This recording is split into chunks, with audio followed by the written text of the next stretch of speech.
Our most frequently asked question, what are our plans for Château de Purnon? It is of course our home, just as Purnon has always been a family home. And with the fragile interiors, we're not planning a B&B or a hotel.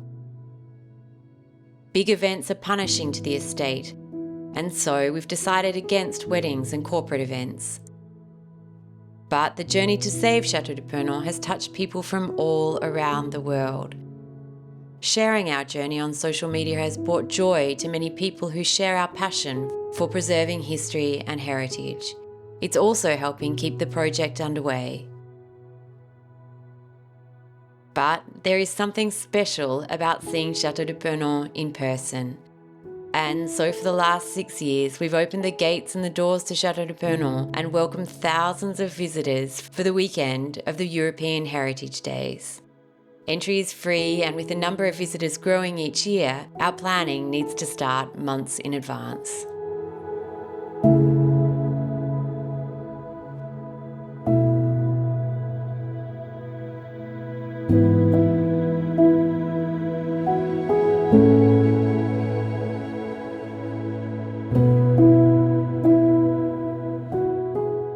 Well, this is actually my favourite spot during the Journées du Patrimoine because it is a hive of activity here. You get this spectacular view of the chateau, and it's where we have our wine bar, the barbecue, and it's also where the access is for the boulangerie, where we fire up the 18th century bread oven and have traditional bread making. And we have a beautiful big marquee, so we're protected against all sorts of weather that might come our way, whether it's rain or whether it's heat. And we get both. We've had years where it's been blisteringly hot and then years where we've had a little bit of wet weather as well. So this ensures that it can be enjoyed in all conditions. But should we talk about the barbecue to start with? Yeah, well, I mean, this is really the heart of the open weekend because this is the one place where everyone ends up at some stage. So last year we had the barbecue over here and we had volunteers from the village, our local village of Farrow, who took care of that, and it was really fabulous. It was the first time we'd had a barbecue like that. So what can we do to build? Well, firstly, we need to find a way to stock more product for the barbecue because it's a long way to go back and forth for the volunteers to get the sausages from the fridge in the chateau.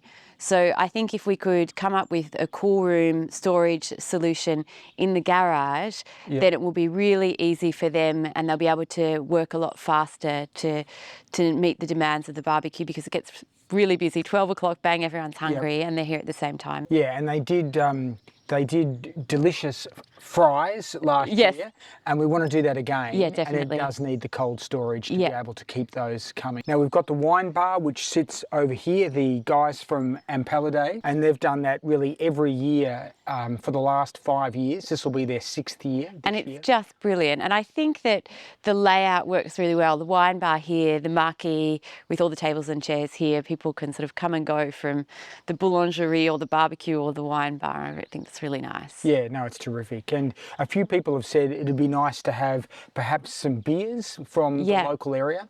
So we found a local brewer. He's about 20 minutes from us, and he's going to come along and present his beers for the first time. We'll have beer during our open weekend as well as French wines. So French wines, French beers, both from the local area. I love that. And people coming to the weekend will be able to sample those. So fantastic. And so the other sort of not so sexy thing that we need to address is at the moment with the work in the moat, the one toilet that is used during the Journées du Patrimoine is no longer.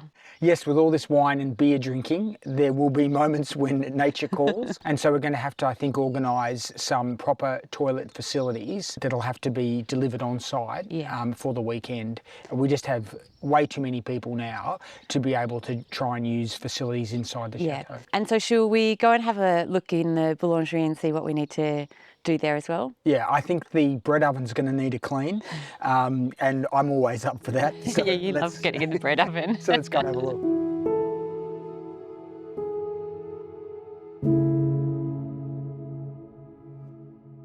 I just love the boulangerie, and it means that there's this smell across the entire domain of fresh bread being baked, and it's so beautiful. And our baker, Benoit, just brings so much to the weekend, because not only does he do a fantastic job of baking the bread, but he just loves explaining the background to all of the traditional techniques that he's using. Yeah, and how he sourced products. And he's got so many interesting insights, doesn't he? Like how the temperature or the humidity affects the bread that he's baking. And so he's continually working on making sure that he's producing the best product possible here for the Journée du Patrimoine. Yeah, it's fantastic. It's fantastic. Now, what do we need to do? Well, we've obviously got to give the space a real clean out. We're going to have to restock the wood pile so that there's plenty of dry wood. It takes 3 days to heat the enormous bread oven up so that it's at the exact temperature that it needs to be. And obviously we'll need to give the huge oven a clean out as well.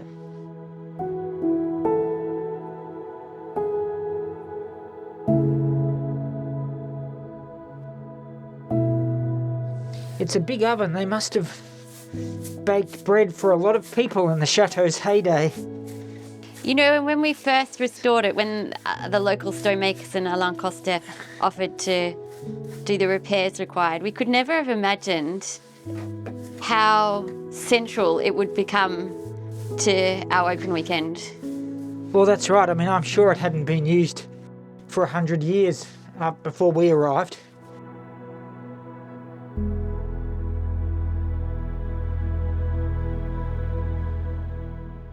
So our inside experience for our guests during the Journée du Patrimoine, so they arrive here in the main entrance.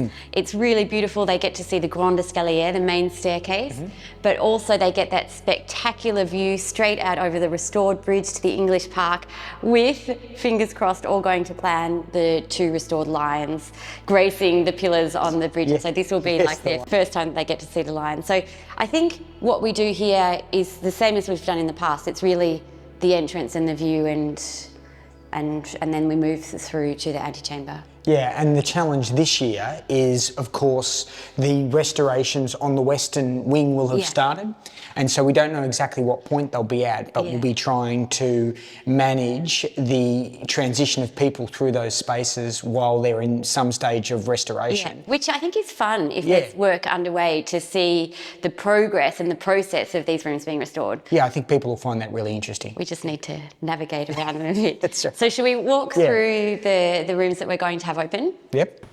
So this is potentially where the most disruption will be if the restoration started, because this floor is coming up. Yep.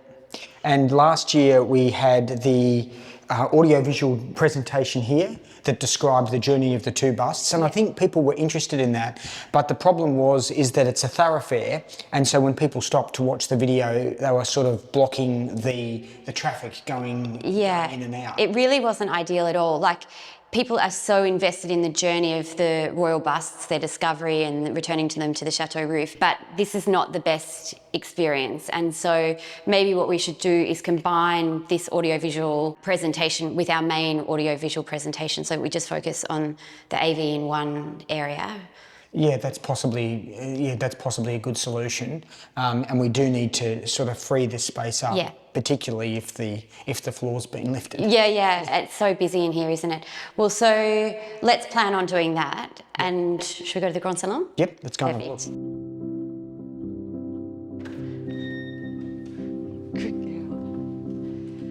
So the Grand Salon. So this has been our boutique, our shop, Yeah. during previous Journée du Patrimoine. It's worked quite well. I think it works really well for the shop. Yeah, and people love seeing the decorative features in these rooms, particularly in this room. And we don't know what the state of restoration will be, so there could be all sorts of things going on, but hopefully people will find whatever is happening interesting. And really the challenge with this room, and well, all the rooms on the northern facade, is that if the windows have been removed for them to go away to be restored, I think it'll be really disappointing if people turn up, they're seeing the chateau really for the first time in 5 or 6 years without any scaffolding on it, and if they turn up and huge windows on the northern facade are missing and boarded up, that'll be really disappointing. So we need to manage the restoration of these windows to make sure that none of them are missing during the Journée du Patrimoine. I think that that's really important, because all the windows on the ground floor of the eastern side have already been restored, and reinstalled. Yeah. But here they're going to start coming out one by one as we did on the east. So let's make sure that we schedule all that work to work in well with the Journées du Patrimoine. Yeah, that's really important. And so obviously all the furniture comes out. Yep. We leave the privacy screen with the 18th century wallpaper that's the inspiration for the Purnon papers, because I think people love seeing that. Yep. It's really beautiful. And I think then we just have to really work the best we can with whatever work's happening in here at the time. Yeah, it's all going to be about managing people. We want people to have the best visitor experience that they can. And there's obviously one door into this room from the antichambre and then 2 doors into the salon de musique. And we need to really think about how we have people moving around so that it's as orderly as possible. Should we go to the salon de musique? Yep, let's go and have a look. Great.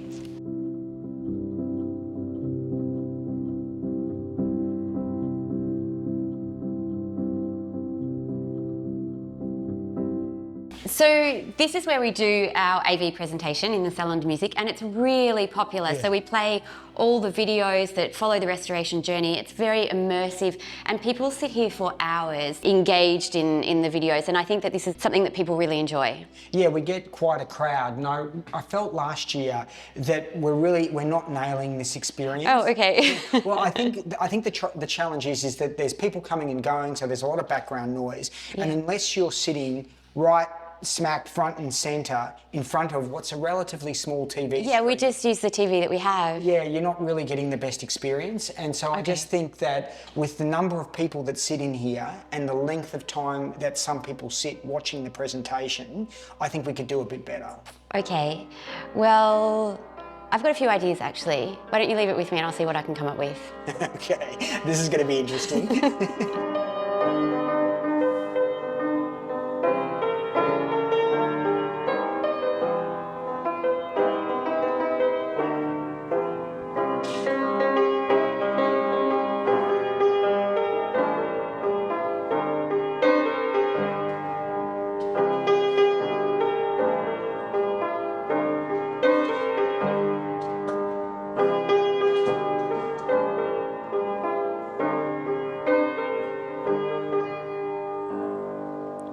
Oh my gosh, Toes, that sounds so beautiful. What a room for it. Oh yeah, how's the piano?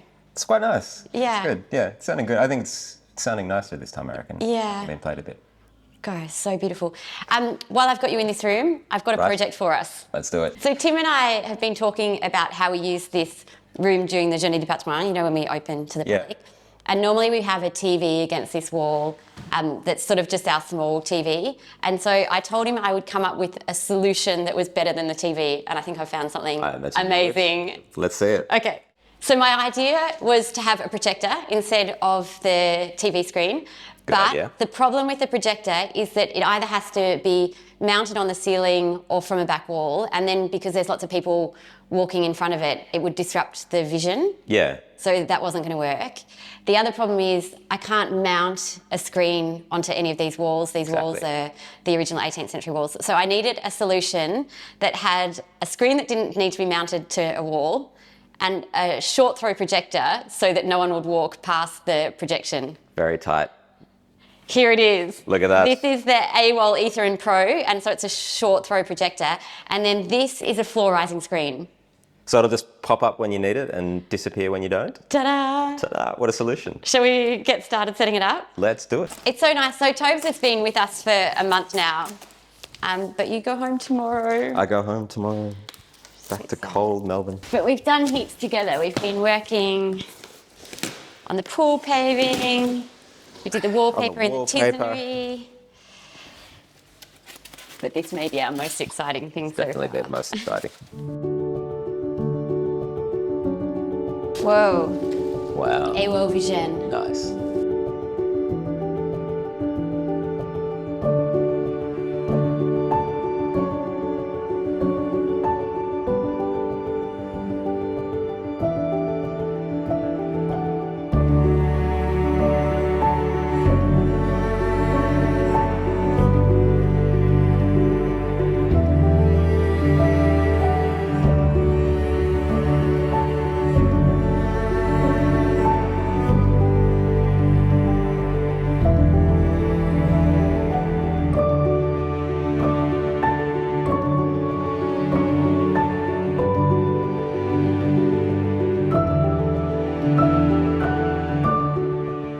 Okay, Tobes. Yes. Moment of truth. Crikey. So we've got the pop-up screen, the Ethereum Pro Ultra Short Throw projector. Yep. So everything is compact. I think Tim's gonna be really excited about seeing this. Oh my gosh. That is schnick. Are we gonna clear the paintings? We'll be all right, I reckon.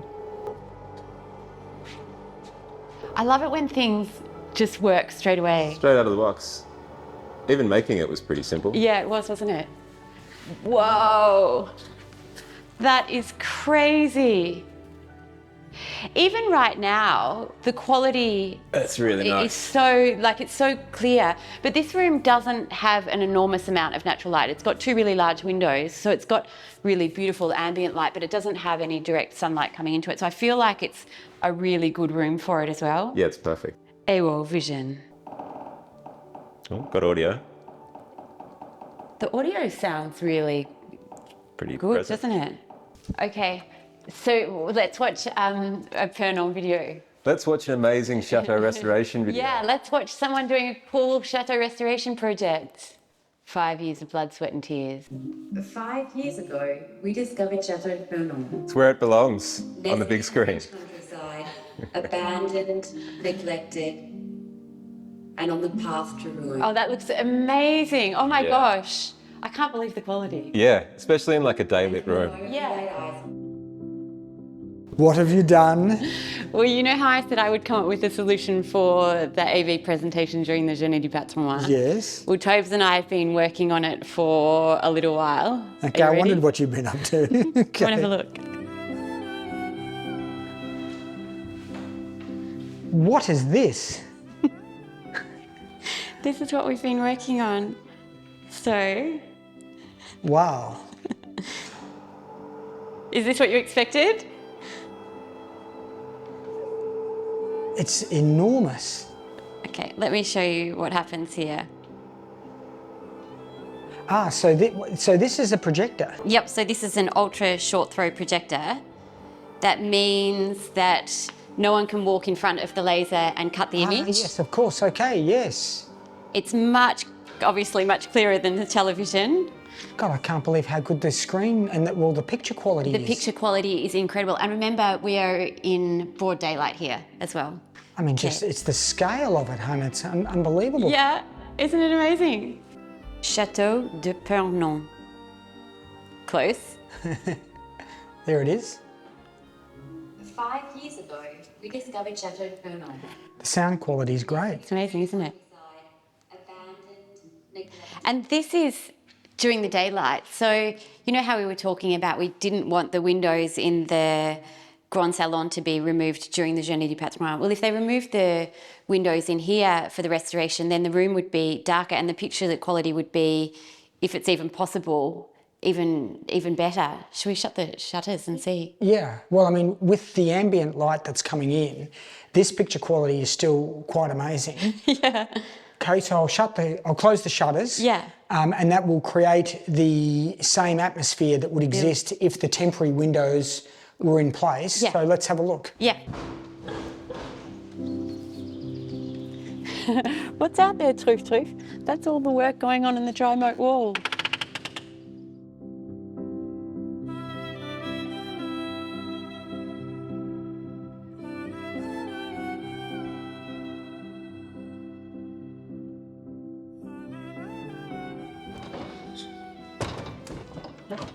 That's incredible, isn't it?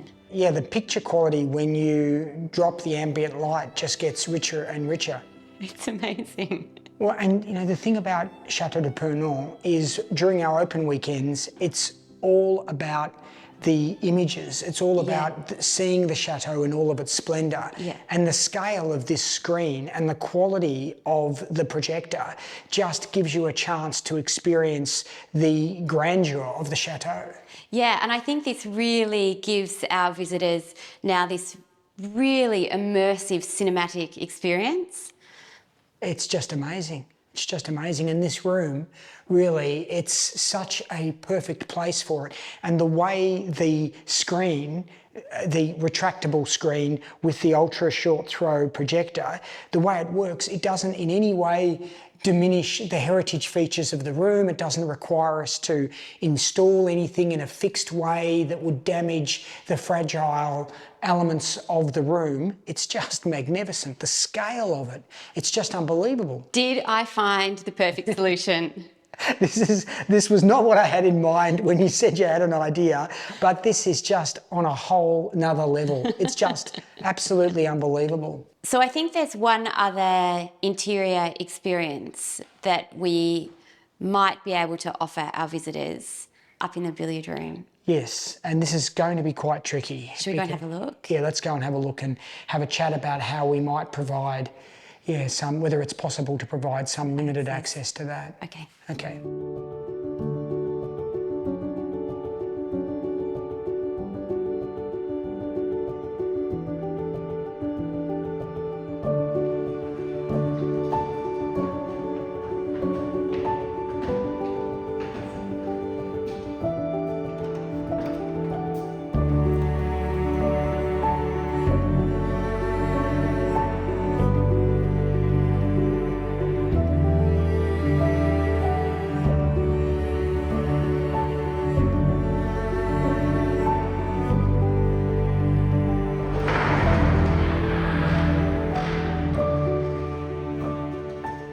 Well, we're up here in the billiard room, in the attic, the largest room in the chateau, and of course this is the billiard table that is in the last stages of its restoration, the oldest surviving billiard table in France.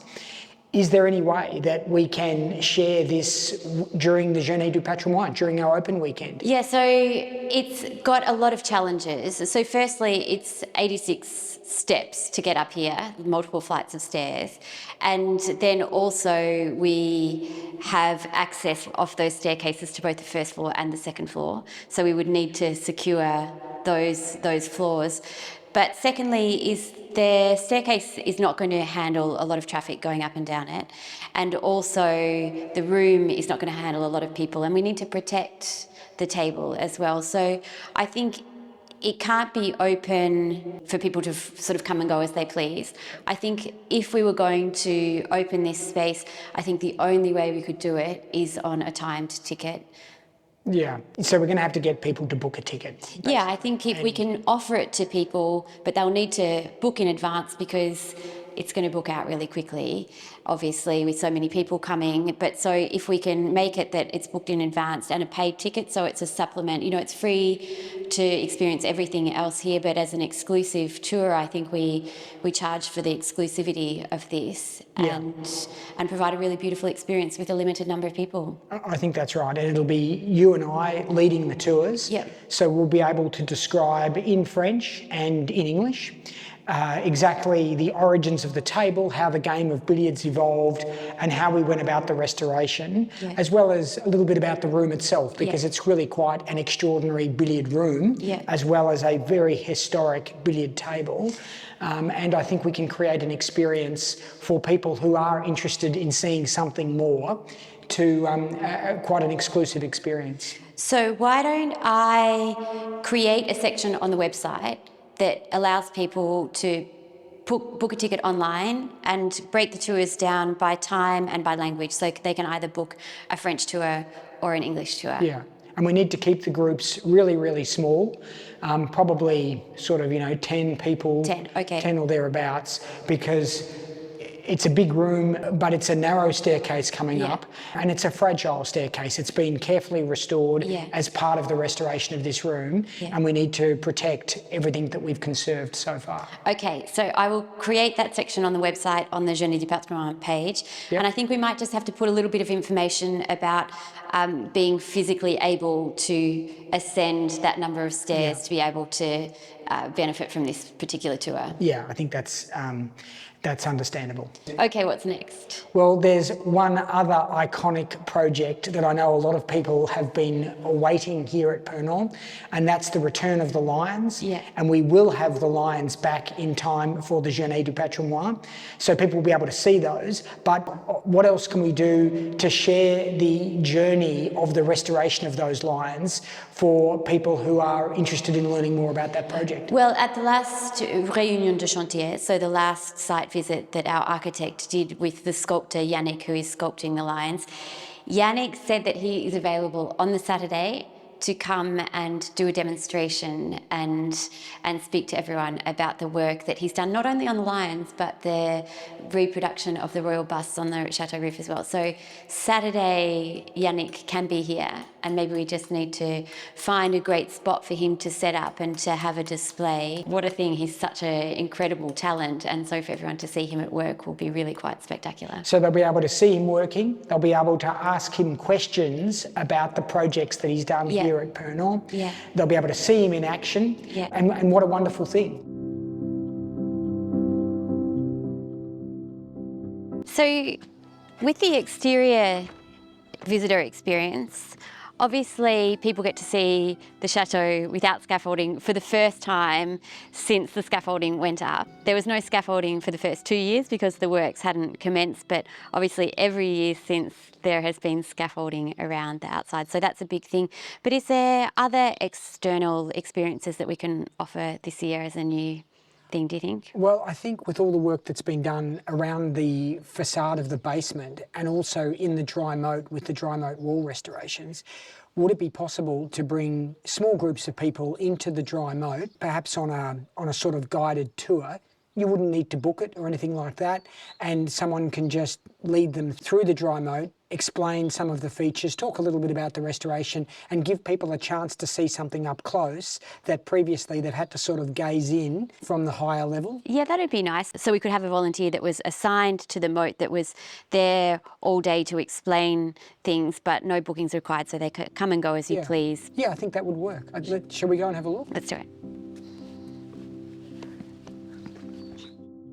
So I think people are really fascinated by the dry moat because it really gives you an insight into not the aristocratic life at the chateau, but the life of the servants and the domestic staff who worked here. And so being able to come in here through the tunnel, to be able to see all of the restoration work that's occurred, to be able to look really at some of those elements of the chateau that were reserved for the domestic staff who worked here. I think that's really interesting, and people can also see the stone gutters, all the work that's been done on that, the transition, the contrast between the renders that are on the upper elements of the chateau and the renders that were reserved for the working parts of the chateau. I think people will find that quite fascinating. Yeah, I agree. And we just need to find a way, I think, probably to secure some of the cellars because there's water in them. There's a well, there's a washing area, there's the lavatories. And so we want to make sure that people are safe down here. But I think that that's all completely doable.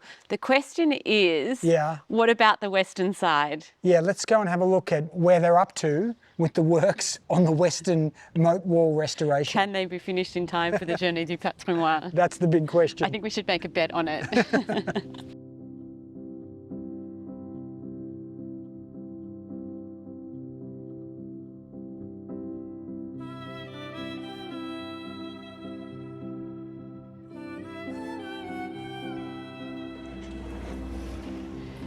So you can see that there's still an enormous amount of work to be done to complete the restoration of the western moat wall, if it is to be done before the Journée du Patrimoine.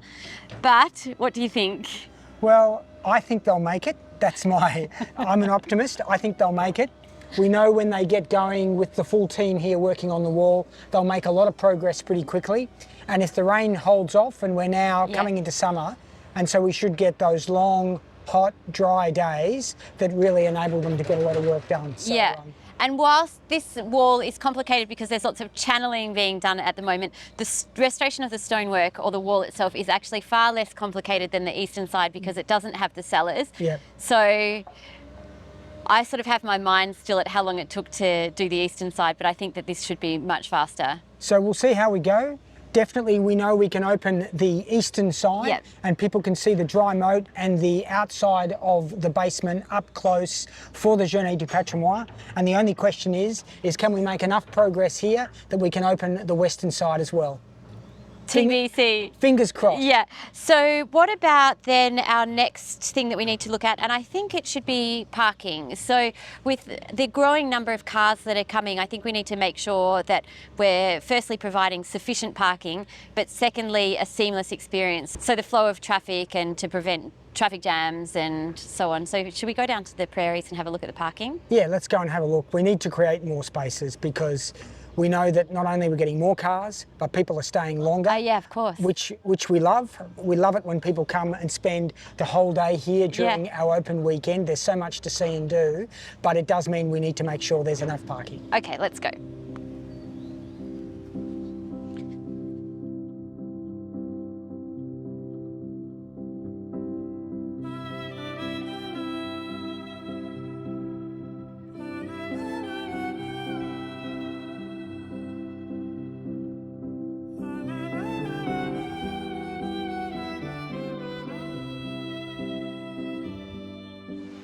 So this is where we have the parking each year, and for the first few years it was enough, but in the last couple of years it started to get quite full, and it can hold several hundred cars quite comfortably, but now it's really about clearing all of the brambles and the overgrowth away so that we can actually park the cars more efficiently and that we create more space to get more people in. And because it's a huge space. It's a big space, but when it gets absolutely packed, really it comes down to the skill of our parking volunteers, because if people aren't mindful of other people and they block paths and they block the access, then people can get their car trapped, and we obviously don't want that happening. No. But our volunteers did a great job last year, and we think this year, if we create just a bit more space for the parking and we manage the vehicles a little bit more efficiently, we should be able to create enough space so that there's room for everyone. And we do also the disability access via here, which means that they can drive all the way up to behind the boulangerie. Yeah. But there is a little bit of an issue happening there right now with that fallen tree. Yeah, and so I've cut some of the tree back, but I need to cut a little bit more off, and then we can get one of the tractors in to lift it off. Thankfully, it hasn't smashed the wall. I can't believe it didn't. I know, it's so huge. Yeah, we'll have to get onto that now. Now that the ground has dried out, we can get the tractors down here quite easily and lift that off the wall. Just as it starts absolutely dumping with rain, let's get inside. No worries.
Well, it's dirty work cleaning that bread oven. But to go back to the question that we posed at the start of this episode, what is our goal for Purnon? Well, it is first and foremost a home. It's our family home. This is where we live. But we love sharing our journey to reawaken this incredible estate. We love that so many people are watching on YouTube and supporting us as Patreon members. And we love sharing the journey on all of our social media platforms. But nothing beats the experience of seeing Purnon up close. And so to share Château de Purnon during our open weekends is really something very special for us.